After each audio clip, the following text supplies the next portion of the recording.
All right, let's dive into a school of economic thought that sparks some of the most, well, ferocious debates you're ever going to find online, the Austrian school.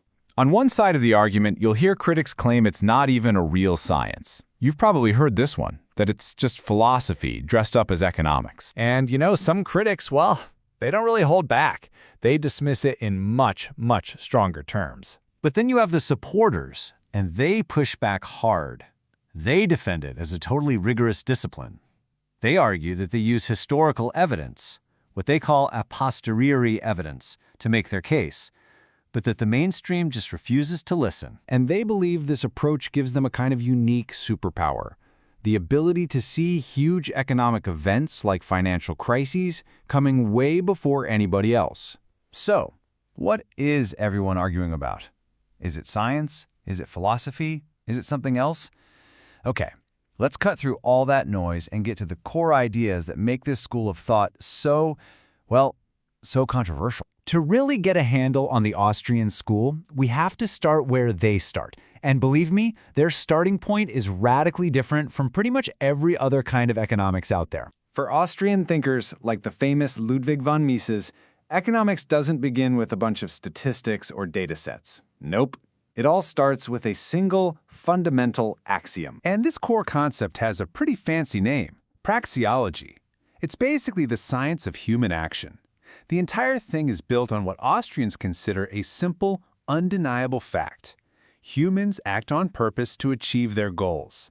And from that one single starting point, they believe all of economics can be logically figured out. No complex data or experiments required. So according to Mises, for you to take any action at all, from grabbing a coffee to starting a business, 3 things have to be in place. First, you've got to feel some uneasiness. Let's say you're tired. Second, you need a vision of a more satisfactory state. You can imagine yourself feeling more alert. And third, you need a belief that purposeful action can bring about that state. You believe buying a coffee will get you there. It sounds incredibly simple, right? But for Austrians, everything in economics flows from this very foundation. Now here's where things get really interesting. That simple axiom about human action, it leads directly to the school's next major idea, and this one completely reframes how we think about economic value. It gives us a really powerful solution to a classic puzzle that stumped economists for years, the diamond-water paradox. I mean, think about it. Why are diamonds, which are just a luxury, so incredibly valuable, while water, which is absolutely essential for survival, is so cheap? The Austrian answer, which came from its founder Karl Menger, is the subjective theory of value. It says value isn't something inside the good itself. It's all in our heads. It comes down to what they call marginal utility, which is just a fancy way of asking, how much satisfaction do you get from one more unit of something?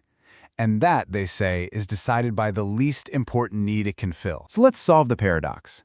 Because water is super abundant, the next gallon you use, that's the marginal unit, is going to go toward a pretty low priority need, right? Like washing the car. So its marginal utility is low. But diamonds are incredibly scarce, so the next one that becomes available satisfies a very, very high priority desire. Its marginal utility is through the roof.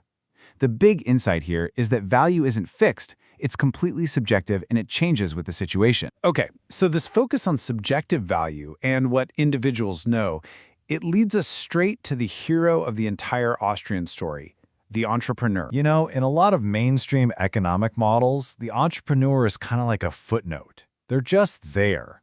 But for Austrian economists like Israel Kirzner, the entrepreneur isn't a footnote. Heck no, they are the absolute engine of the entire market. And they're not just managers or people who take risks. No, the key function, the secret sauce of the entrepreneur is alertness. They are constantly scanning the horizon, looking for imbalances, looking for situations where people want something that isn't being provided, or where resources are just priced wrong. And by jumping on those profit opportunities, they actually fix the market's mistakes and push the whole economy toward coordination. And that brings us to the theory that really pours gasoline on all those intense online debates, the Austrian business cycle theory. Yeah? Remember this guy from the beginning? This theory is the reason its supporters believe they can see economic storms forming on the horizon when nobody else can. The theory paints a really clear picture. Widespread recessions, they're not natural. They start when a central bank pushes interest rates down, artificially low. This super cheap credit sends a false signal to entrepreneurs, who then go out and start all these huge, long-term projects, think new factories or housing developments, that aren't actually backed by real savings. This kicks off what looks like an amazing boom, but it's an artificial boom built on a shaky foundation. And eventually, reality has to catch up.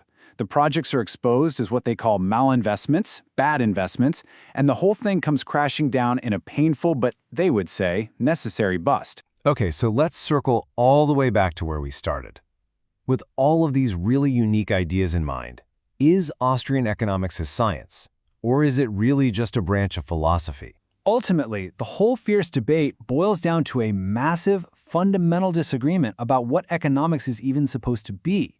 The Austrian school. They rely on a priori reasoning, deducing laws from that first axiom of human action. They believe human choice is just too complex to be crammed into a mathematical model. Mainstream economics, on the other hand, is all about empiricism. It's about gathering data, building models, and testing hypotheses to find statistical patterns in the world. And this is the absolute heart of the conflict. You have critics saying, look, if you can't run controlled experiments, it is not a science. End of story. But the supporters fire right back and say, hold on a second, what about sciences like astronomy or paleontology? They can't run controlled experiments either, but we all agree they're sciences. They're literally fighting over the definition of what scientific knowledge even is. And that leaves us with a huge question, not just about the Austrian school, but about the study of economics itself. Is its purpose to be a science of numbers and experiments, trying to predict outcomes based on data? Or is it a science of human choice, trying to understand the logic of why we do what we do? Each approach gives us a different window on the world, and what one approach reveals, the other one might just hide completely.